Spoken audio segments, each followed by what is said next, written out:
Hello, this is Ms. DB, and in this video we're going to learn about geometric sequences and series from Chapter 12, Section 4. So this is also a two-part lesson.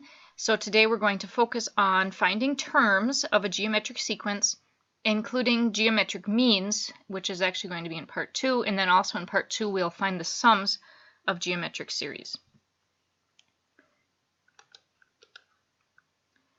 So this is just some examples, a real-world example of when you might use a geometric sequence. Serena Williams was the winner out of 128 players who began the 2003 Wimbledon Ladies Singles Championship, and her sister are still playing. After each match, the winner continues to the next round and the loser is eliminated from the tournament. This means that after each round, only half of the players remain. So this is the type of sequence that we would call geometric. So if the first term there was 128 and then half of them are eliminated, then at the second term there's 64 and then half are eliminated. So our third term would be 32 and then half are eliminated, so 16 would be our fourth. So this is known as a common ratio. So you can take a term and divide it by the previous term. 64 divided by 128 is 1/2. And then 32 divided by 64 is also 1/2.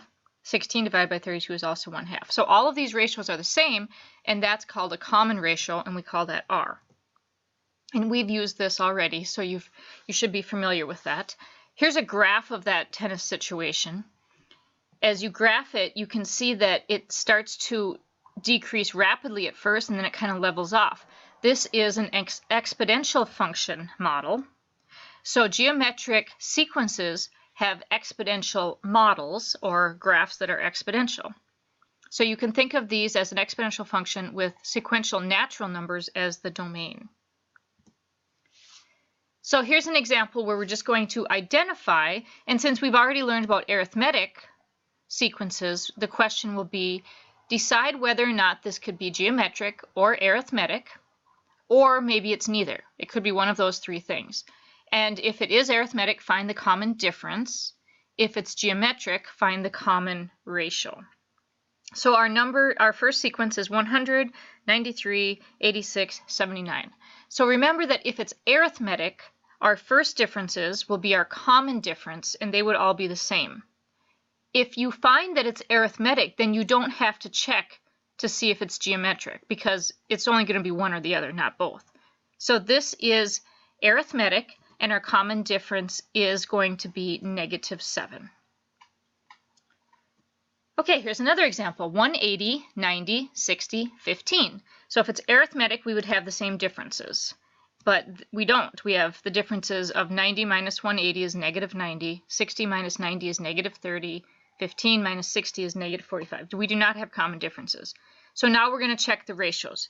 When you do the ratios, you take a term divided by the term before it. So 90 over, let me write these out, 90 over 180, that simplifies to 1/2. Oh, there it is. And then we check 60 over 90. 60 over 90, that simplifies to not 1/3, it simplifies to 2/3, because 3 goes into 6 2 times and 3 goes into 93 times. And then we check 15 over 60. 15 goes into 15 once, and 15 goes into 64. So we get the ratios of 1/2, 2/3, and 1/4. This is not common either.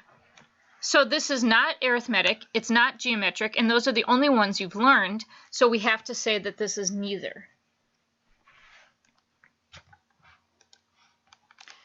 Okay, here's another example. Determine whether this sequence could be geometric or arithmetic. So let's check our first differences. And we find -4, 0.2 minus 1 is -0.8, and then 0.04 minus 0.2 is -0.16. You'd want to check this with a calculator, of course, but we did not get common differences. So now we check the ratios of one term divided by the one before it. So let's write that out. Let's take the second term and divide it by term 1. That would be 1/5. Just leave it like a fraction is fine, or you can change it to 0.2. Second term, or the second ratio, would be 0.2 divide by 1. and that is also 1/5, but you probably would get that on a calculator as 0.2. Now let's check 0.04 divided by 0.2.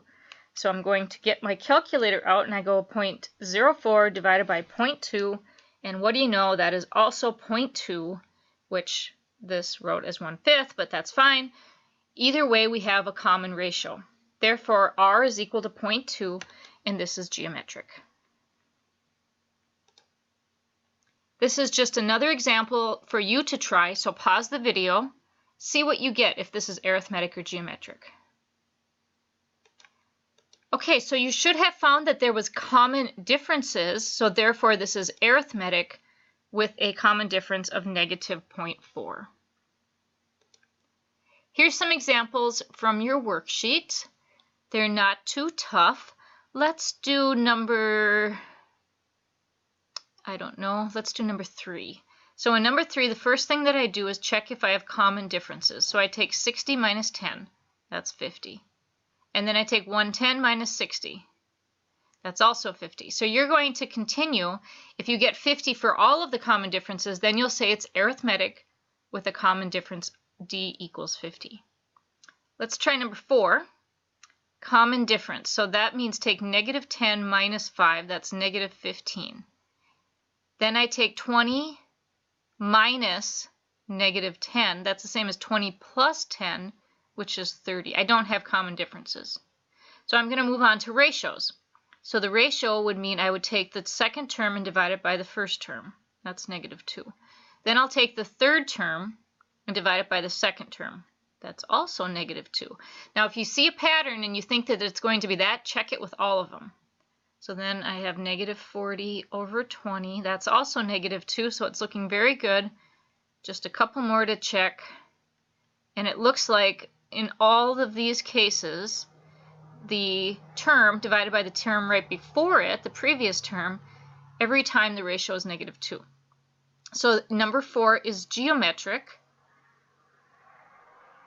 and the common ratio r is equal to -2. Now there probably is at least one of these on here that is going to be neither. All right, so now that we know how to tell if we have a geometric series or sequence, now we're going to work with those type of sequences particularly. So we already have worked with recursive rules for them. You multiply a previous term by the next term, and that gives you the next term. But we will most often use the explicit rule, because then you don't have to know the term right before it in order to keep going. And here is that rule right here. A sub n, which is any given term of this sequence, is equal to the first term times r, the common ratio, to the exponent to the power of n minus 1, where n is the term that we're looking for or given. Let's practice. So here we have the sequence 3, 12, 48, and 192. Our first step, and they tell us that this is geometric, so I don't have to check if it's geometric or arithmetic. They tell us it's geometric, so I have to find the common ratio. So to do that, I take term 2 and divide it by term 1. That's 4. And then I keep going to double check that this is going to work for all of them, that I didn't make a mistake. That's also 4. And I can check and I'll get 4 for all of them. So our common ratio is r equals 4. Once you know the common ratio, we're going to write the general rule for geometric sequences, which you should write down on your notes and tape it to your wall and memorize it. And that is that a sub n is equal to a sub 1, which is the first term, which is 3 in this one, times r, the common ratio, which is 4, to the n minus 1.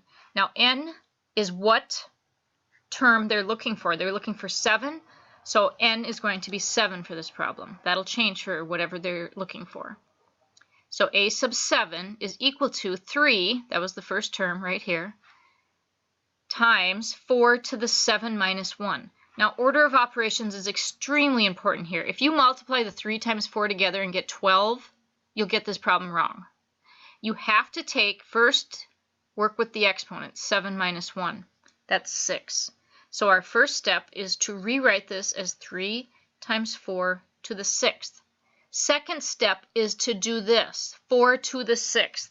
Do not take 3 times 4. You have to do the powers first.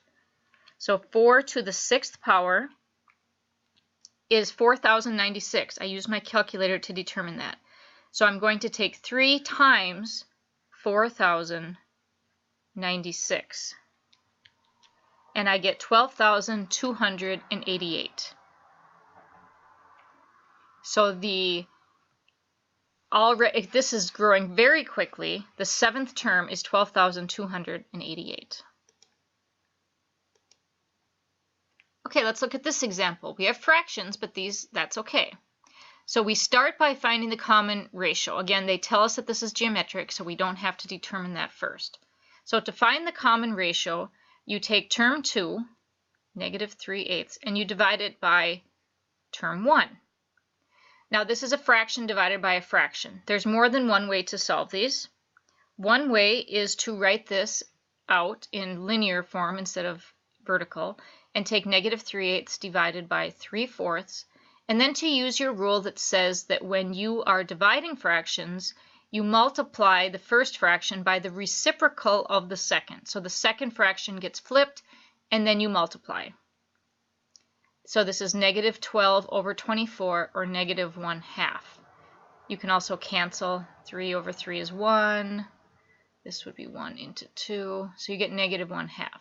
The other way to do this, the way I generally would do it, is I say, what is the common denominator of -3/8 and 3/4?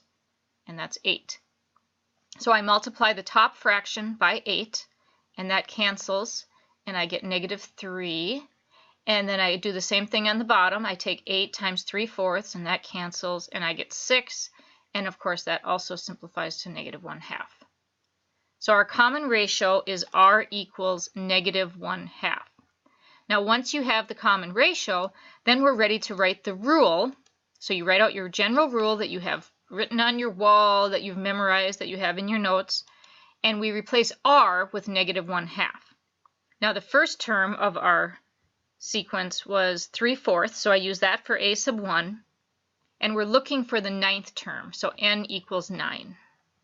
So you just substitute in each of those parts, and then you simplify using the order of operations, meaning that the very first thing that we're going to do is simplify the exponents. 9 minus 1 is 8.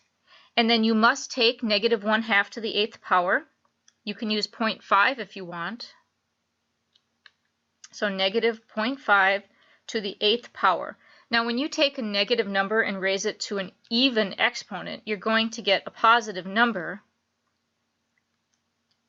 because a negative times a negative is positive. So 1/2 to the 8th, or -1/2 to the 8th, is the same as 1 over 2 to the 8th, if you want to leave it like a fraction.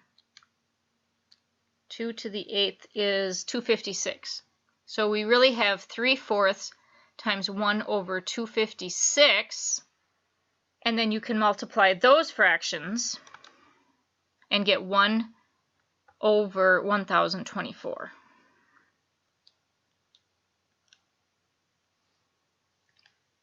Well, how come they don't get 3? It should be 3 over 10,024, because we have 3/4 times 1 over, and 4 times 256 is equal to 1024. So it really should be 3. I'm just going to double check that that doesn't simplify. Nope. Okay, so 3 over 10,000, or 1024.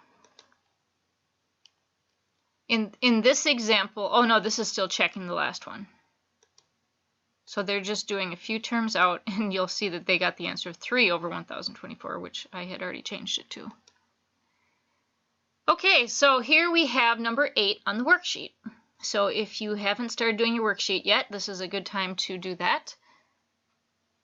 Our sequence is -7, 14, -28, 56, -112. Our first step is to find the common ratio. So the second term is 14 divided by -7 is -2. And I'll just verify, I would also get that if I took the third term divided by the second, that'd also be -2. So there's my common ratio. let's see, a sub 1, I'm going to write it down, is -7, and n is 8. So the general rule is a sub n equals a sub 1 times r to the n minus 1. So I replace all the parts. So let's see, these are from a different problem, so I have to fix this. So I'm going to use 2 for r. For a sub 1, I'll use -7. And for n, I'm going to use 8. Did I fix them here? Yes, I did. So I plugged everything in where it belongs. And then it's very important that you follow the order of operations for simplifying, and that the first thing we do is take 8 minus 1 is 7, and then you find out what -2 to the 7th power is, and that one will be negative, so -128. So we have -7 times -128 is equal to a positive 896. Negative times negative is positive. So the 8th term of this sequence is 896. Okay, one more example for today's video, and that is finding the nth term if you're given 2 terms. So let's say that we have a sub 3 is 36 and a sub 5 is 324. And we want to know what is the 8th term. So we don't have enough terms of our sequence to find the common ratio. So that's going to be our first task, but it's going to be a little different than we did in the previous problems, because we can't just divide these two numbers because there's a number in between them. So that won't give us the common ratio. So here's what we do. We plug in the a sub 5 and the a sub 3, and we leave r as r. And then I'm going to use, instead of n minus 1, I'm going to use 5 minus 3, because I'm using the 5th term and the 3rd term. So that's the same as r squared. Now I can plug in a sub 3 is 36 and a sub 5 is 324. And I can divide. 324 divided by 36 is 9. So now we have 9 equals r squared, and most people will say, oh, r is 3. But actually we don't know if r is 3 or if it's -3. It could be either one. It would work. In either one of those would work. So we really have 2 different possibilities for r, and we have to check both of them. So when we find a sub 1 now, because we weren't given that, we have to do it twice. We have to do it once with r is 3 and once when r is -3. Now we're going to go ahead and use what they gave us, that a sub 3, the 3rd term, is 36, and we'll plug that in. We don't know a sub 1, so we can't plug that in, but we know r is 3 in our first option, so this is when r is positive. And this example is when r is -3. So when we simplify, the first one, remember you have to do this part first, so we would have a sub 1 times 3 to the 2nd. And in this one, we would have a sub 1 times -3 to the 2nd. Now, here's an interesting thing, is that either one of these, when you square a negative number or a positive number, you get a positive. So both of them are going to equal 36 equals a sub 1 times 9. And then you divide by 9 to get 4 equals a sub 1. So in this example, we didn't get 2 different answers for a sub 1, because both of them ended up being a positive when we squared them, and we get 4 for both ones. So we know that a sub 1 is 4. So now we're ready to write our rule. And remember, we originally were asked to find a sub 8. So we're going to do our rule twice, because we still have to do both options, whether r is negative or r is positive 3. But for both of them, we're going to use 4 for a sub 1. So in the first case, when we do a sub 8, we'll get, let's see, so this would be 7. So we'd have 4 times 3 to the 7th. And let's see, 3 to the 7th power is 2,187. And if you multiply that by 4, you get 8,748. Now over here, we'll have -3 to the 7th power. That's going to be a negative number, but it'll still be negative 2,187. So we get two possible answers. One of them is positive 8,748. One of them is a negative 8,748. They're not always going to be one's a plus, one's a minus. Sometimes the answers will be two different answers depending on what if your a sub 1 was different or not. Okay, so here's another example. Now this time a sub 4 and a sub 5, these are consecutive terms in the sequence. You don't have to do as many steps if they're right in a row. You can find the common ratio just by dividing. Or you can plug them in. You're going to get the same thing either way. This, doing it the long way, you get a common ratio of 5. If you recognize that this is the fourth term and this is the fifth term, then you can save yourself a little work and just divide the two of them to get the 5. But if they're not right in a row, then you have to go through using the formula, plugging them in, and finding the common ratio that way. So we get that r is equal to 5, and we write down our general rules so that we can find a sub 1. So we were given that a sub 5 is negative 8.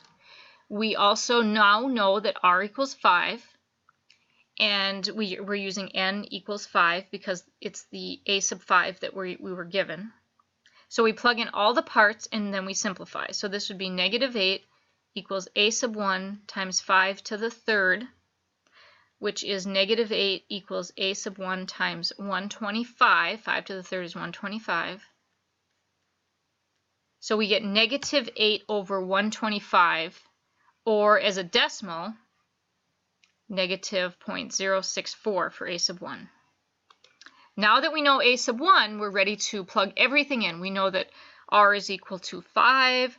We know that a sub 1 is negative 0.064. And now we're looking for the seventh term. So we use n equals 7. And we plug in. And remember to take the 7 minus 1 first and get 6. So we have 5 to the 6th. Let me write that out. 5 to the 6th is 15,000. 625. That was 5 to the 6th. And then you multiply that by your negative 0.064, and you get exactly 1,000. Now, if you had rounded this to negative 0.06, then you would not get exactly negative 1,000 as your answer. So don't round. If you are going to round, do it at least 3 decimal places, maybe even 4 or 5. So the seventh term is negative 1,000. We also could have left our a sub 1 as a fraction, and then we would have got the exact answer as well. So here is number 13 on your worksheet. We are going to find the seventh term of the geometric sequence with the given terms. So we know that a sub 2 is 768 and a sub 4 is 48. These are not in a row. We're missing a sub 3, so we can't just do the shortcut to find the common ratio. So to find the common ratio, you have to write out the formula, but plug in for a sub n, put a sub 4, and for a sub 1, put a sub 2. And then remember that you can't do the n minus 1 here. You have to do what term minus what term. So 4 minus 2. This is to find the common ratio. So we simplify and we get r squared here. Now we're ready to plug in a sub 4 is 48, a sub 2 is 768, and we'll divide and get 0.0625 equals r squared. Note that they wrote out all 4 of these. Don't round it. Now I have to take the square root of that. I'm just going to do 48 over 768 and see what that would have simplified to. It might make my life easier. It simplifies to 1/16. It's easier to take the square root of 1/16 than it is to take the square root of 0.0625. If I take the square root of both sides, I get that r is equal to 1/4 or negative 1/4 or negative or positive 0.25. Okay, I got r. Now I need to find a sub 1. So remember that now we know that either r is negative 1/4 or r is positive 1/4. Also, we are given that a sub 2 is 768, so I'll use that too. All right, so I'm going to plug that into both places. So this is if r is positive, and this is if r is negative. So 768 equals a sub 1 times 0.25 to the 2 minus 1, or 768 equals a sub 1 to the negative 0.25 to the 2 minus 1. So that's just to the 1. And if you take something to the first power, it doesn't change it. So this is really 768 equals a sub 1 times 0.25, because 0.25 to the first power is just 0.25. And this one is just going to be a sub 1 times negative 0.25. So all we have to do is divide both sides by negative, or by 0.25. So 768 divided by 0.25 is 3072. And if I take 768 divided by negative 0.25, I get negative 3072. So one of them has a positive a sub 1 and one has a negative. So they're different a sub 1s.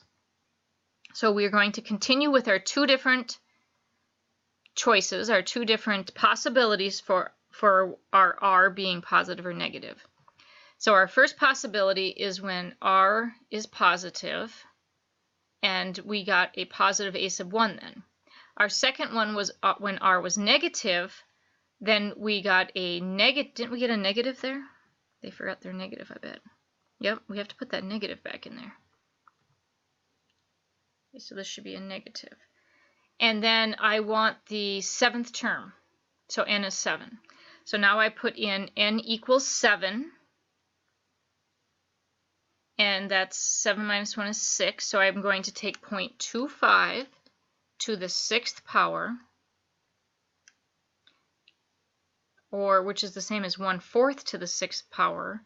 And 4 to the 6th power is 4096. So this is going to be 1 over 4096 times 3072. So I still get a really big number of 12,589.9, oh no, 12,582,912. Oh, apparently I did something wrong there. Okay, let me try this again. 0.25 to the 6th power, and then leave that on your calculator. You're going to get something like 2.4414 to the times 10 to the negative 4th. And now I'm just going to leave that on my calculator and multiply by 3072. That's my mistake before, and I get 0.75. In the other one, when I take this to the 6th power, that will become positive, and I'll be multiplying by a negative, so I'll get negative 0.75. So I get either negative 0.75 or positive 0.75, depending on whether I had a positive r value or a negative r value. Okay, so the rest we will continue in part 2 of this lesson. Thank you very much and have a wonderful day.